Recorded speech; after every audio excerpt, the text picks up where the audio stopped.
I have just accepted Her Majesty the Queen's kind invitation to form a new government. Well, ladies and gentlemen, it's fantastic to be back. In this new era, we're taking a new approach. It will be uncensorable and uncancelable. We can't give in to those who say we can't do better. That is a disgrace. We can make the West great again. The status quo is not an option. Free speech in Britain has been cancelled. Prime Minister Keir Starmer is treating Orwell's dystopian novel 1984 as an instruction manual. Unless people parrot newspeak, such as saying people get pregnant, diversity is our strength, or Islam is a religion of peace, they're in danger of losing their jobs, their dignity, or worse. 30 people per day are arrested in Britain for speaking out.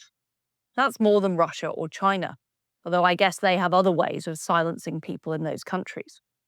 But nevertheless, modern Britain has a record of censorship that East Germany would be proud of. The authorities have targeted people praying outside abortion clinics, a man burning the Quran, and even people telling a joke on Twitter.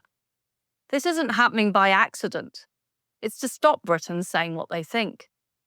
The country is getting poorer. We're overrun by mass migration. This government is the most unpopular on record. And the response of the elites hasn't been soul-searching. It hasn't been listening to the public. It's been trying to suppress dissenting voices. It's not just Britain. Across Europe, attempts to restrict free speech under the guise of dealing with misinformation are in full swing. They're being redoubled by the European Union, the Death Star of the anti-freedom stormtroopers. These woke Europeans are aided and abetted by their international allies and their American Democrat cousins like Hillary Clinton, who's called for the First Amendment to be watered down. But I'm ashamed to say in this rogues gallery, it's Britain that has some of the worst speech restrictions in the Western world. We've now become the subject of international concern and pity, with foreigners afraid to step onto our shores for fear of being arrested, unless they come in on small boats. This summer, at his magnificent West of Scotland golf course, Trump Turnberry, President Trump called out Keir Starmer over free speech. Our Prime Minister, who is a habitual liar, denied it, even whilst there were people languishing in jail for posting on X. The pressure is increasing, with an edict from the State Department out this month, and the US Ambassador Warren Stevens issuing a public warning. Embarrassing though it is to be lectured by the US, they have a point. People don't get arrested for these thought crimes in the United States thanks to the First Amendment, which protects free speech absolutely, no matter how offensive it is. What is so galling is the ideas behind it originally came from Britain. It was in 1695 that we established the freedom of the press, further codified in the Bill of Rights 1689. So how has it all gone so wrong 3 centuries later? The answer is, we took our freedoms for granted as they were gradually eroded. We traded liberty for the illusion of security. In the name of cracking down on disorder or protecting children, we were told there would need to be protections against hate speech. Naive or complacent politicians and the public went along with it. The Public Order Act 1986, passed under the Thatcher government, talked about threatening, abusive or insulting words, or behaviour likely to cause harassment, alarm or distress. The Blair government, spoiler alert, he is behind most of Britain's problems, massively expanded this in the early 21st century with the 2003 Comms Act and the 2006 Race and Religious Hatred Act. Conservatives in name only added to this, with further monstrosities including the Police and Crime Sentencing Act in 2022, not when I was Prime Minister, and the Online Safety Act 2023, which I didn't vote for. But it wasn't just the law that changed. We suddenly had police, prosecutors and judges who were prepared to aid and abet this railroading of ancient British liberties. The police and the judiciary, once bastions of the traditionalist establishment, were captured by the woke left. the trans ideologues, the Islamists and the neo-Marxists, now hold sway at senior levels. You now only get promoted as a police officer or a judge or a prosecutor if you spout DEI claptrap and woke nostrums. Whereas police chiefs used to be hireable and fireable by the Home Secretary, they are now a law unto themselves. The judiciary, once the home of common law developed over the centuries, headed up by a Lord Chancellor who reported directly to the Prime Minister, is now governed by a series of opaque committees run by the judiciary. Anyone who questions their decisions get told they are interfering with police operational independence or the independence of the judiciary. In other words, they don't like being held to account. The police have invented new non-crime hate incidents, spreading the net even wider. Hate crime cases and cracking down on free speech get prioritised over burglary and rape. It's considered worse to be a racist than a rapist. The promise of the Bill of Rights, 1689, has been extinguished by a series of laws and institutions that are fundamentally anti-freedom. The only way to change this is to abolish these laws, these bodies, and adopt the same language as the United States First Amendment. It should become a totem that every party signs up to in its manifesto. Until then, be very careful visiting Britain or speaking out. Today, I'm going to talk to 3 people who've been visited at their homes, arrested, and even jailed for speaking in public. These are regular people. It could happen to anyone. It could happen to you.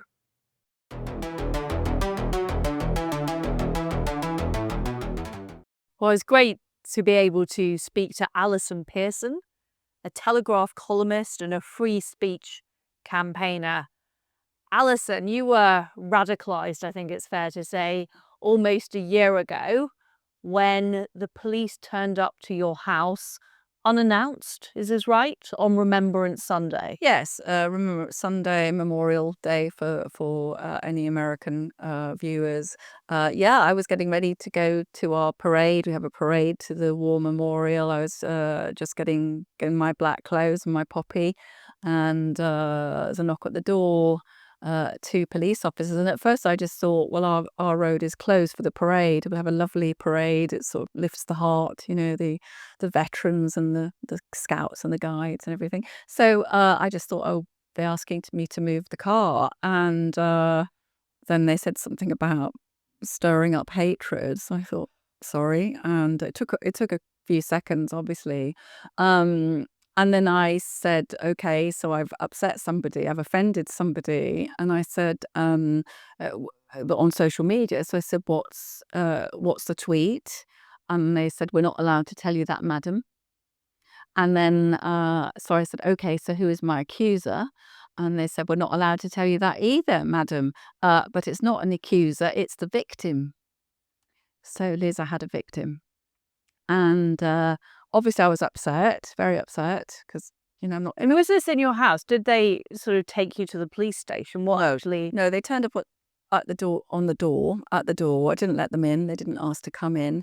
They did invite me to a voluntary interview at the police station, and I later discovered there's nothing voluntary about the voluntary interview. If you don't go, they can come and arrest you. But because I was obviously upset and shocked, but because it was a sacred day in our national calendar, I was also really cross.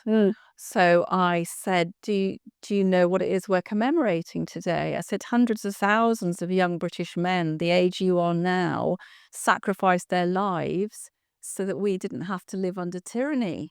What do you think they'd think of you turning up here? That's very sharp. That was very sharp to be able to make that point straight away. I think that was pretty good. Yeah. But we know from the body cam footage, which the Essex police didn't really want to release, but there was body cam footage, and before they knocked on the door, they're seen discussing amongst themselves, the 2 police officers, and one says Daily Telegraph journalist, so they very clearly knew I was a journalist protest and one says to the other, it's sort of racism, but not really racism. And I think they don't really understand. A lot of the police, They're just following orders. they're just following They're orders. following orders. And somebody, I've been told that someone quite senior will have had to sign that off. Yeah. They wouldn't just have come. The fact they came on that day of all days was, of course, a tremendous provocation. But the tweet that was in question, we think, they never told me which one it was. You never even found out what it was. Well, I mean, this is like, yes, it's Orwellian. it is. It was Orwellian. You've done a thought crime, but you don't don't know what it is. No, you don't. So the word Orwellian is overused, but I think in this case, George Orwell would probably think this is pretty Orwellian, wouldn't he? But also, how do you know if you might do it again? Yes. You don't know, do you? No, you don't. You don't. And this is what they want, actually. They want to scare people. Yes, they do want to scare people. And one of the good things to come out of that day, apart from me becoming a free speech campaigner, was hearing from good police officers who don't support this kind of mad behaviour. Just things like British people think that the police are there to enforce law and order. Now, to a remarkable extent, they don't really see that as being their job anymore. They are riddled with identity politics, with critical race theory. One senior police officer said to me that all British chief constables would rather screw up a major murder inquiry than be accused of racism. So that was one thing. And they want to impose a sort of an utopia, a socialist utopia of values on the British people who have never been asked whether they'd like to be in a socialist utopia. And they're obsessed with harm and hate. So it's an incredible fact, Liz, that you or I could be in a wine bar or on a train and we could be having a conversation and somebody we don't know could overhear something we'd said, could be a joke they didn't like. And if it caused them distress and alarm, they can ring the police and say, I've experienced distress and alarm. So you actually have the remit for it. And you could say, but I didn't intend to cause hate or alarm. And that wouldn't matter because they'd experienced it. So this actually comes, am I right in thinking, from the 1986 Public Order Act? So what the police are using is actually quite old legislation. Well, but they're kind of reinterpreting it. No, so the non-crime hate incidents have never been into law at all. So after the Stephen Lawrence murder of a young black man, a terrible incident, there was a report into the Metropolitan Police by Macpherson. And the Macpherson report found institutional racism in the Metropolitan Police. So after that, they went into overdrive about racism. And the College of Policing, which is a quango and is the root of all evil, basically. So the College of Policing is just run by the police. So it's actually... No, the College of Policing came up with the non-crime. But it's run by a chief constable, isn't it? I mean, it's just yet another police quango job.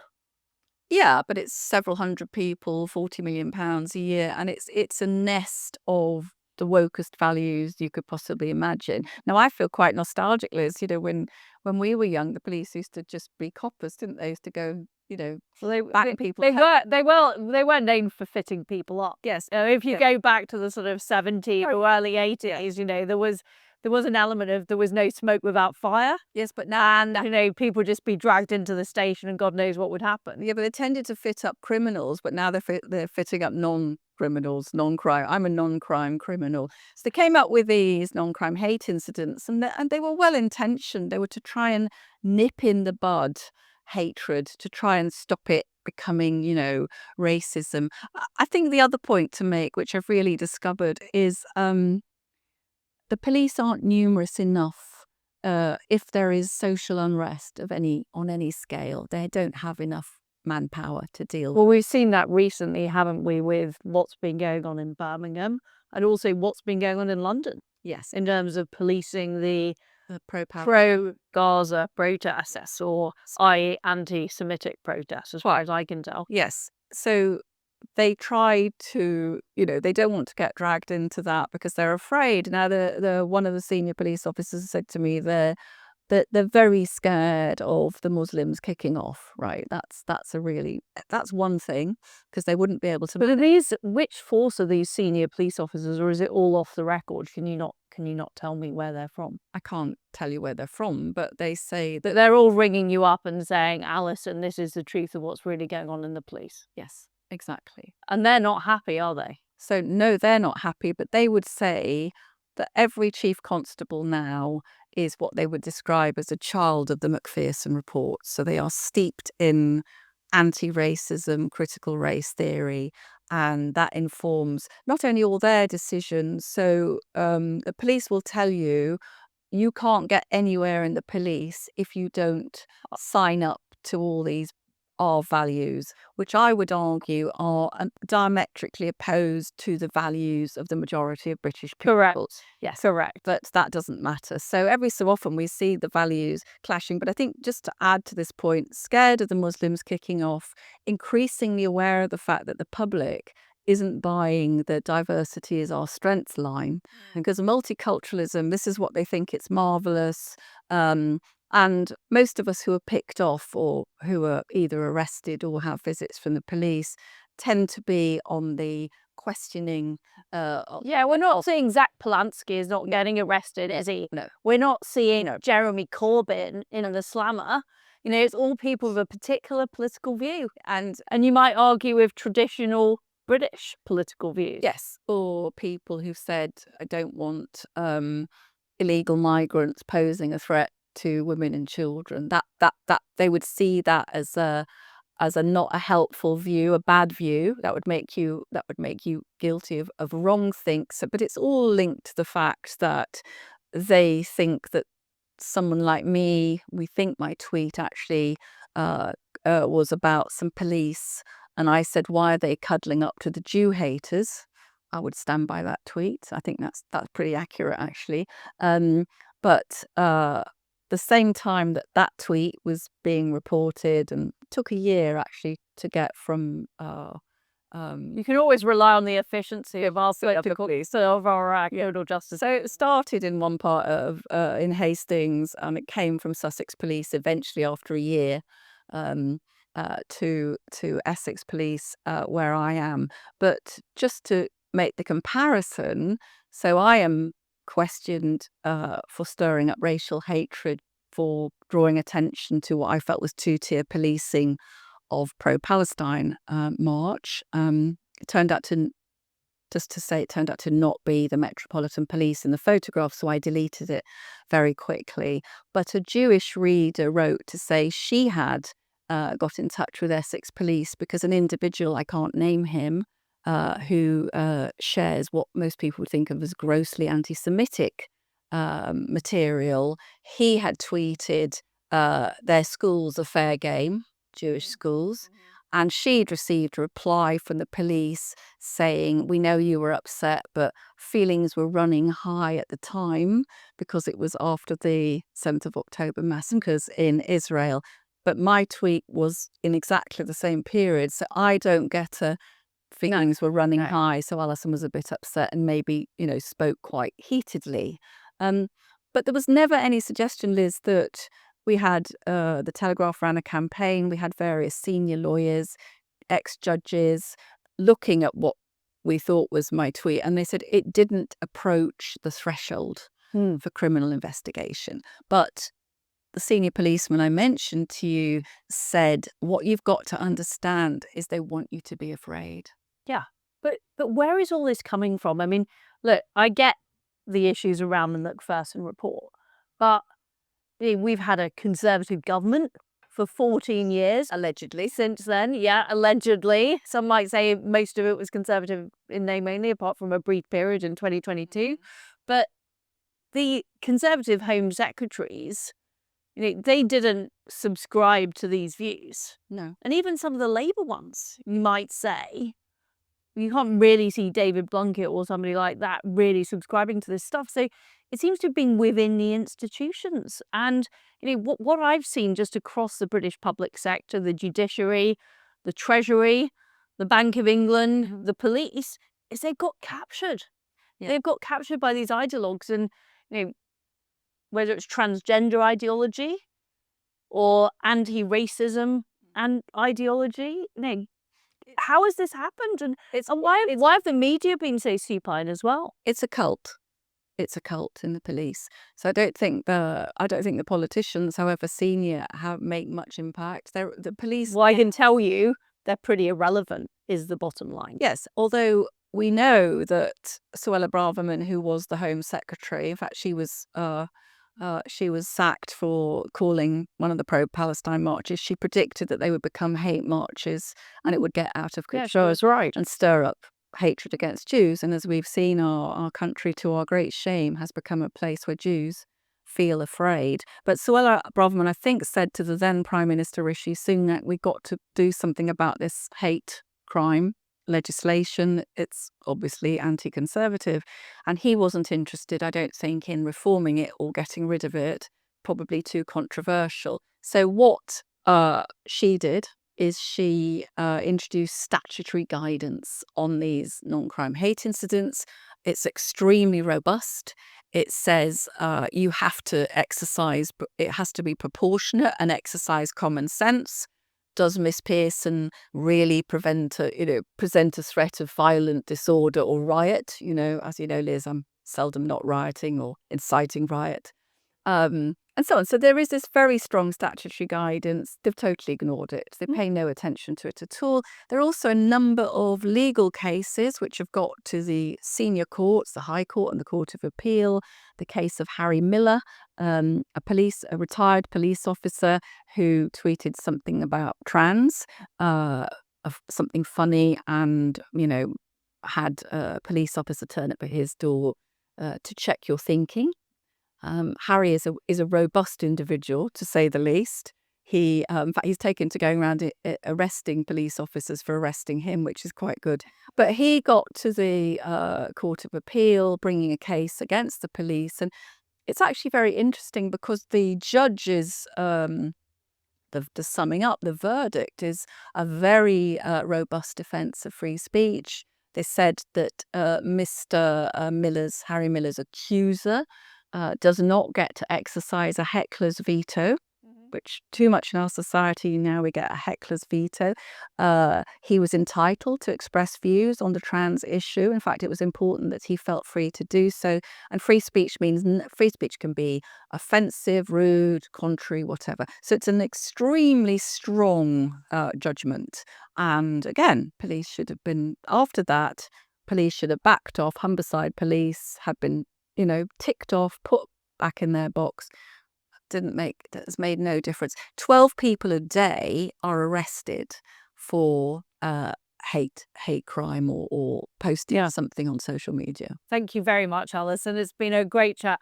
I think we'll have to have another chat about how we completely change the British police law. I'll let you know how my case goes. Well, I hope you win, and I hope President Trump wins in his case against the BBC. There will be a victory for thanks on both fronts. Actually, thank you to our American friends, because their commentary and pressure on these matters is very good. And the reason I'm not taking legal action against the police, particularly for myself, I just think those of us who can hold them to account and take action must do it, because they shouldn't be allowed to get away with it.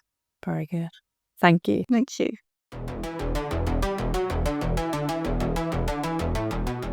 Hello, and I'm very happy to be welcoming Graham Linehan to the show. He's a comedy writer of series like Father Ted, and also recently he was arrested at Heathrow Airport for something that he posted on X. Graham, tell us more about that.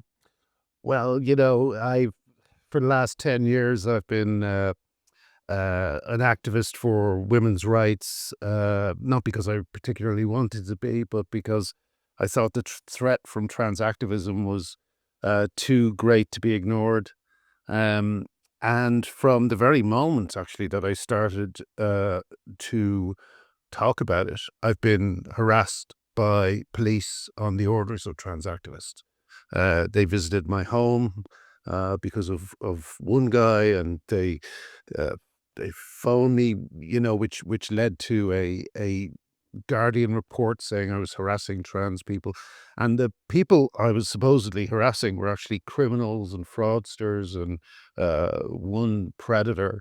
And this was just never reported, So I've just spent the last 10 years being monstered for holding perfectly conservative Well, opinions. you might be like, and gender. or just telling the truth, Yeah. which is it isn't possible to become a woman if you're a man, and vice versa. Yeah, but it's like I think there's a strange middle class politeness that has put that outside the realms of acceptable discourse.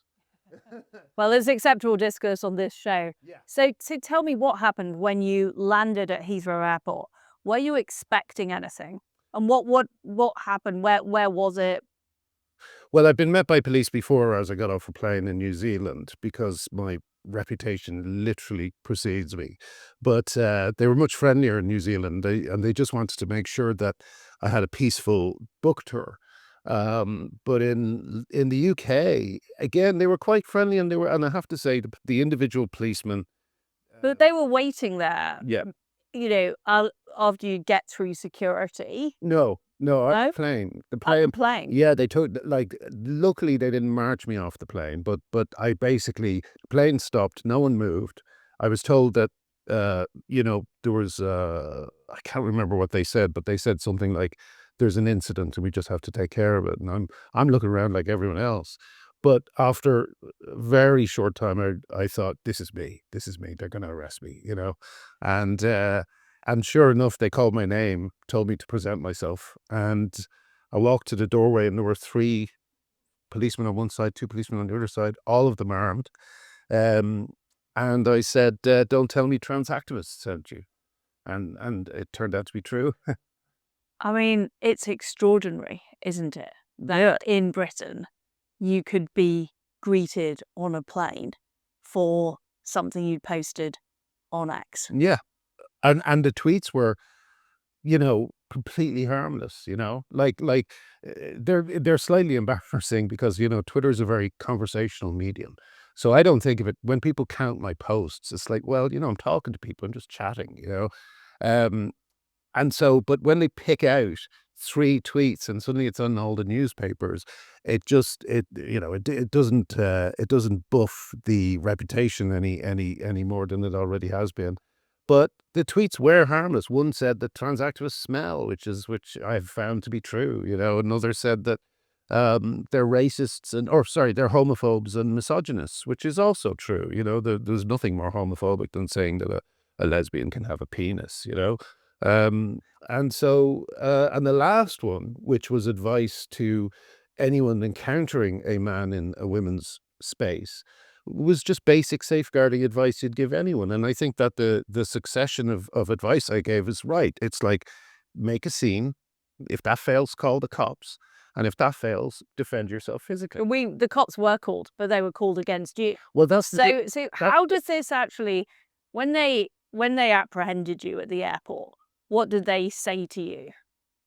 Well, they said they wanted to. They had to speak to me. They took me to a little quiet place off a corridor, and then they just said, we're arresting you for tweets that you blah blah blah. And as soon as they said we're arresting you, I'm not sure why I reacted as I did, because I was expecting it, but I was so angry that I almost became a control problem. And I've been watching body cam videos of police in America, and I always think the same thing, which is just do what they tell you. Just calm down and do what they tell you. There's no reason to escalate this. And yet I was so angry that because I felt they could be talked to, they did say they were going to put handcuffs on me, and they said they were going to take me through the airport. And I said, you're not taking me through the airport for defending women's rights in handcuffs. You're not. But did they mention your tweets where they arrested you? They said what it was for. Yeah. And were they ashamed or embarrassed to be doing this? I thought they were all a little embarrassed. Yeah. So where did you think the orders came from? Where?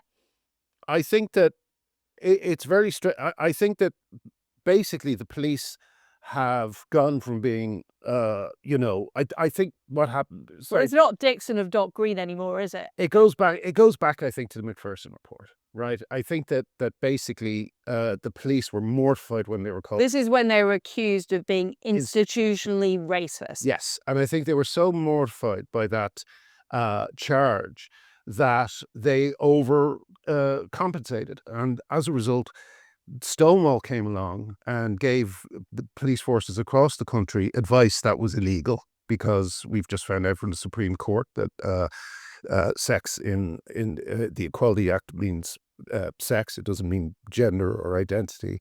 But that's what Stonewall told the police for years.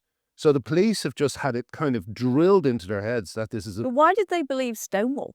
I mean, this is what is so extraordinary Person report. because of but it's not just the police.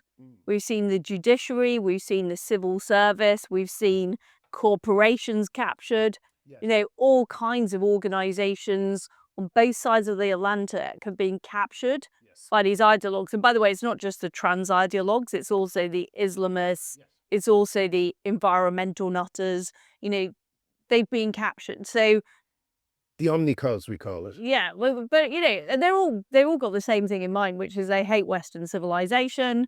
They want to destroy it. They want to destroy the family. They want to destroy the nation state. They want to destroy everything that made us good. But my question is, why do institutions like the police, who used to be the traditional establishment, why did they just go, yes, Stonewall, we'll do whatever you say and we'll go and arrest this comedian? Yeah. Well, I think it's back to the trauma inflicted on the police by the Macpherson report. Whether it was deserved or not, I think there was probably a lot of racism in the police force at that time.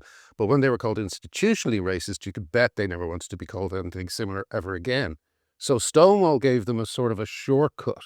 And suddenly they started painting rainbow flags on their faces and marching. And what they didn't realize was that trans ideology is so hostile to the rights of women and to the safety of children and to safeguarding and all these things.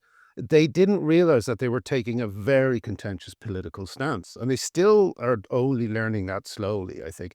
And the learning process for them is incredibly painful. Like, we're suing them for the arrest at the airport, and I don't know whether I can do this. I'm meeting my lawyers later on to speak about it, but I want to sue them not just for the arrest at the airport, but for the last decade of them.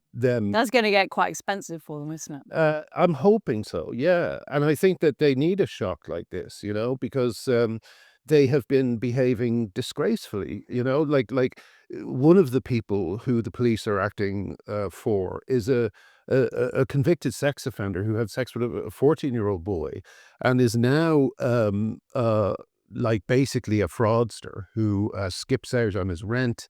And then when the landlord comes after him, he accuses them of transphobia. It's extraordinary. The level of capture of our institutions is extraordinary. But isn't there a bigger problem, which is we just don't have free speech anymore? So even if the institutions were captured, if there was genuine free speech in this country, if we had the First Amendment, you wouldn't be arrested. You wouldn't be arrested. That's another reason why America feels so comfortable and lovely for me at the moment, is that the First Amendment. You've taken political refuge in America. Would you describe yourself as a kind of refugee against the sort of the wokeness that has taken over Britain? And you're an Irish citizen. Ireland's worse. Ireland's crazy. The Progress Pride floor is etched onto a door in Dáil Éireann. I mean, the anti-Semitism in Ireland is such that Ireland has no Israeli embassy now. So it's really bad in Ireland. But isn't it shocking as well that you're an Irish citizen and you could be arrested by the British police? So this means no citizen is safe. Yeah. Americans could be arrested. The French could be arrested just for landing at Heathrow Airport. Yeah. You can literally put out a tweet in America, put out a tweet in Germany. You get to Britain, you could get arrested because it's offended the police. But the thing that the police don't realize that would save them so much time and so much trouble is that there's only about 5 or 6 of these guys who are manipulating the police. You know, we can name them. We know them. We know the feminists I've been working with. We know them all by name. You know, they come to events to harass people. You know, we have a 400-page evidence file on one guy that actually got him arrested for a couple of hours. You know, but they let him go immediately. But you know, if the police just took care of this small group of men who are not trans, they're just chancers, you know, like, as you know, that one of the problems with the trans. What do you mean by taking care of them? That sounds I mean, arresting them for harassment, arresting them for wasting police time. You know, as I say, one of these guys is a serial fraudster and has been getting away with it for years. So we've seen just the complete inversion of our justice system, where the people who are victims are being punished. And we've seen this with the grooming gangs. Yeah. We've actually seen girls who have been groomed, persecuted by the law enforcement authorities, Yeah. and their abusers either go scot-free or even be condoned and appeased. It's the same tendency of actually backing the aggressor or the harasser because they're in a particular ethnic group, because they're transgender, because they are in these kind of woke categories that the Equality Act laid out, the so-called protected characteristics. So it's just a complete inversion. Yeah, yeah. And but that's, I mean, that's what a lot of these kind of leftist, recent kind of woke concepts have given rise to. It's an upside down world, you know, like Crazy. it's crazy. You said we were talking earlier about, you know, if a man enters a woman's space now and the woman does do what I suggested, makes a scene, calls police complaints, it's the woman who might get into trouble. Thank you so much, Graham. It's been great to talk to you. Thanks for coming in. Thank you.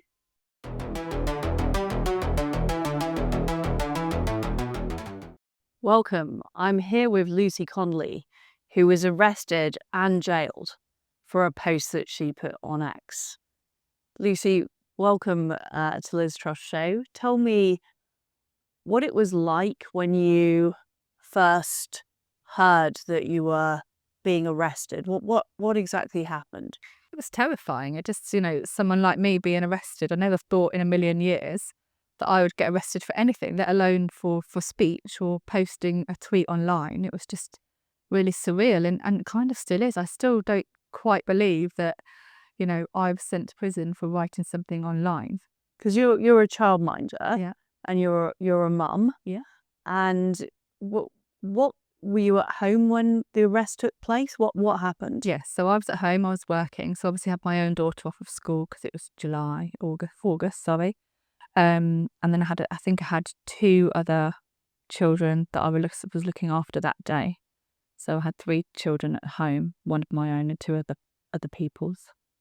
And what happened? So they came to the house and So you got a knock on the door? yes, but I wasn't actually in. I was bringing Edie back from the golf club and the Ring doorbell went and I asked her to check it and she said, "Mum, it's the police." And I was like, "Oh, This is your daughter? this is my daughter." So as we pulled home back onto the drive, they were just leaving and getting in their car. And I just thought, do you know what? Let's just get this over and done with. They're coming to tell me off about this tweet. So you knew that was what it was. Chunt on Twitter, and because Right. you know, by this point it had been made very political. You know, they were dragging my husband into it, and you know, scummy Tory councillor's wife, and all of those things. You know, so I knew.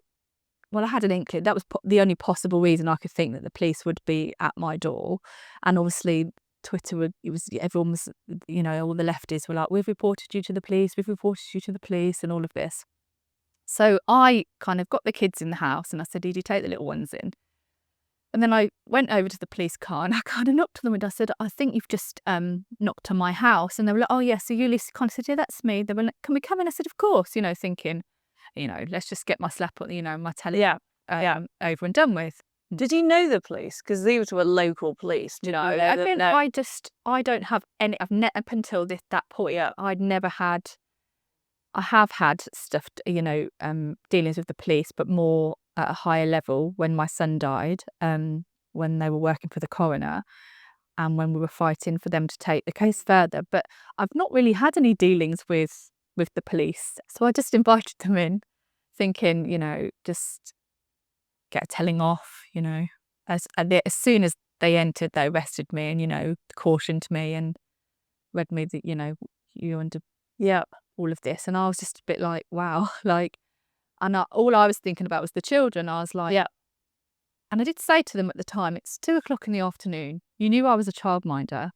Could you have not come first thing in the morning, last thing at night? And they were just like, didn't care, I thought. Did they take you away then? Yes, they did. So I had to, of course, I didn't have my car that day because it was in the garage. So I had my husband's car. So he was at work without a car. It was right behind us. So I had to get one of the neighbours. I shouted, they wouldn't let me move because once they arrest you, they kind of follow you around like you're going to do a runner or something, And so I shouted out the window to one of my neighbours that he knew what had gone on and all of that. So I was like, the police are here, Dan. And I said, and at first I said, can you come in and watch the kids? He's like, I'll go and get Ray.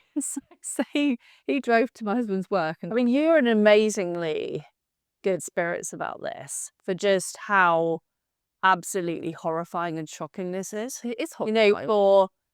For posting something on X and deleting it 4 hours later, and lots of people put out tweets they regret. Just like the shit, the fact you're able to. I just She's a very strong person. It really does. I knew. Do you know what, Liz? I've been through worse, and I had to keep telling myself this at the time. I've already been through the worst possible thing any mother can go through, and if you can get through that and rebuild your life, you can pretty much get through anything. So we just kept saying to each other, Ray and I, you know what? This is shit, I'm in prison. This is awful. But nobody's died. Everybody's aware there is going to be an end to this. There will be light at the end of the tunnel. It's not a permanent thing. So I think that's what we had to keep telling ourselves. And, and I've come out and everybody's been so amazing and so supportive. Did you understand when you were in prison the amount of anger there was from not everybody? Like lots of, I, for example, just felt so angry that people were being let off without a prison sentence for things like child abuse. We saw rapists in prison for less time than you were put in prison. And I just thought it was astonishing and just said something really bad about our country. It does. And funnily enough, just before I was sentenced, Hugh Edwards was up in court. Yeah. And obviously he walked with a suspended sentence. This is the BBC presenter who has way more, following than me, and people know who he is. I really was just a lady that was a childminder and a wife and a mother that lived in Northampton.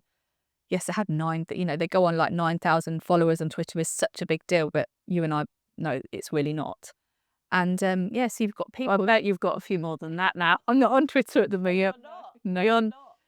That isn't part of your license terms. No. I just I'm not. Because I think you're now such an important voice in understanding what has gone wrong with Britain. But at the beginning, obviously, in prison, you've only got mainstream media. So you've got the BBC, you've got Sky News, and they were gunning for me. They couldn't they couldn't just say Lucy Connelly. They had to say Tory councillor's wife, Lucy Connelly. And they were just awful. They were reporting things that just weren't true. They'd got everything back to front. They lie about everything, don't they? I mean, they're currently being sued by President Trump for lying about him. Well, so they're literally prepared to take on anybody and lie about them. Yeah, well, the BBC named me when they legally shouldn't have done. So I was arrested on Tuesday, the 6th of August. The first day I was arrested, and I was just talking about when they came to my house. Bailed with conditions not to post on social media, of which I didn't break those conditions.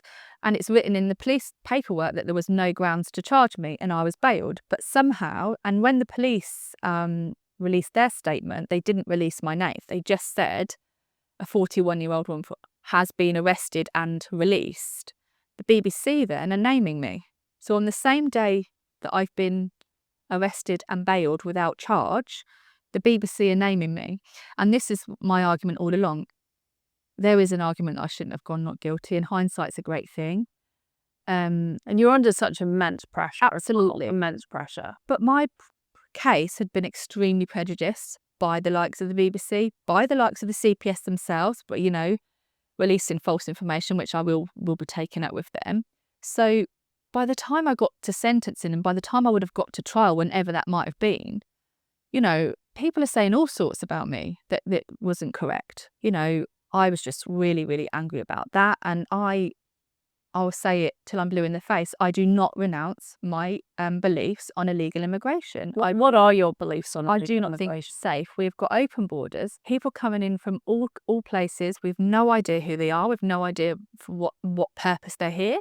They could be on the terror watch list for all we know. We don't do it because we don't. Well, I think that you know some of them are on the terror Again, watch list. Is why are exactly we what I know. harbouring terrorists? There's 40-something thousand jihadi terrorists on the watch list. Why? Why are they here? You know, like it's to me that's just crazy. So you've faced this, you know, what the BBC have been saying, what Sky have been facing. You talked about the Crown Prosecution Service. What do you think is going on? Because lots of people share your views and your concerns about illegal immigration. You know, we've seen a rise in crime. We've seen very serious concerns about sex crime. What do you think is going on? You know, do you think there is a coordinated effort to suppress people's concerns about this? Who do you think is driving that? What do you think's, you know, from your interaction with the justice system, what do you think's going on? I think the justice system is no longer independent. I think certainly with the Southport cases and the Southport riots, the judiciary was, you know, had some help from politicians and certain. Because I've sat in the political seat. I was Justice Secretary. I was Lord Chancellor. And what I know then is that the judiciary were very, you know, very concerned about any kind of political interference, any commentary on what they were doing. It seemed to me that they were pursuing their own agenda.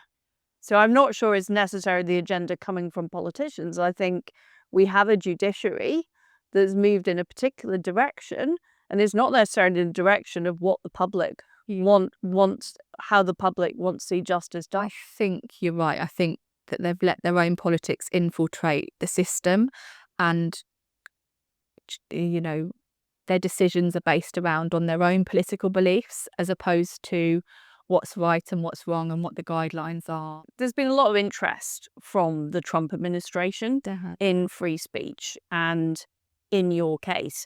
Do you think you would have been arrested and imprisoned if this was America and we had the First Amendment? No, we wouldn't. And they've already said, I wouldn't, sorry. They would, and they've already said this. Obviously, they're very proud of their First Amendment. Their First Amendment is very clear that everyone has the right to free speech. And I find it fascinating how fascinated the Americans are with my case. I get a lot of kind of like feedback saying, you know, this is crazy and we'd like to speak to you. And obviously, you know, Charlie Kirk was mentioning it at the time.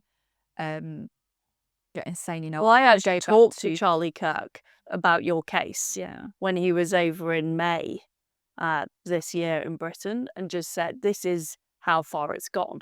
And you know, this mother has been jailed for 31 months for a post on X. And I think it really brought to life to people just how bad it is, because a lot of people say to me, is it really true that people are being arrested in Britain and they're being visited to their house? I said, yes, it is true. And yes, it does feel like we're living in East Germany. And I think there's just, people didn't realise what was going on and how bad and how much it's accelerated. I think in recent years, a lot of people are looking at a lot of other countries are looking at the UK right now, thinking, "Wow, you know, like." Well, we now have the going on censorship laws in the West. So, do you think we should have the First Amendment in Britain? Oh yeah, I'd welcome the First Amendment in Britain. Will you campaign for it, Lucy? I will. If you're game, I'm game. And what's your thoughts on President Trump and what he's doing in America? I'm a fan of President Trump. I mean, I think with Trump, I think the best saying I've ever heard is you need to watch what President Trump does, not what he says. I quite like what he says as well. He makes me laugh. I love the way he winds up the lap. We say this to me and my husband, we sit there laughing because he's blatantly doing it on purpose. I guess my question for you is, do you think we can achieve a Trump revolution in Britain? Do you think it's possible here? I don't know. Don't you think it's needed? I do think it's needed, and we have this argument in our house all the time. I would happily move to Florida tomorrow. This country is terrible. And for me, it's about the future of my child. This is not the future. This is not the country that I'm happy for my child to grow up in right now. Am I going to see her in prison in a few years' time because she said something that somebody doesn't like? That's not what I want. And I think sometimes you have to be that person. And, I've already got that platform now, so to speak. So I think that I will happily use it to fight for free speech and fight for this ideology that, you're going to be in trouble if you don't agree with the left. And it's awful. It's an awful situation we find ourselves in. Well, thank you very much, Lucy. Thanks for coming in. It was a great discussion. Thank you. Thank you. We've heard from our three guests today about how normal people are being arrested, they're being incarcerated because they have made a comment on social media. I'm shocked, and I think many people are shocked, that this is happening in modern Britain. It's not just British citizens who've been apprehended. Graham Linehan is an Irish citizen. He was arrested at Heathrow Airport. And what's clear is that Britain has been sleepwalking into this free speech crisis. Laws have been passed which are now being used against ordinary citizens expressing perfectly normal views online. Whether it's the Public Order Act, whether it's the Electronic Communications Act, a whole series of pieces of legislation effectively limited our liberty. But what we've also seen is we've seen the authorities that people used to trust, like the police, like the judiciary, have become radicalized. They've adopted woke ideology, whether it's about transgender ideology, the idea that a woman can become a man or vice versa, or whether it's anti-racist ideology that deprecates any commentary on issues like Islam. This is, to me, shocking. And during my time as a Member of Parliament, as a government minister, I did not understand how bad it had got. We've got a case of Lucy Connelly, a mother who was jailed for 31 months for posting on X. And what's clear is there is an agenda behind this.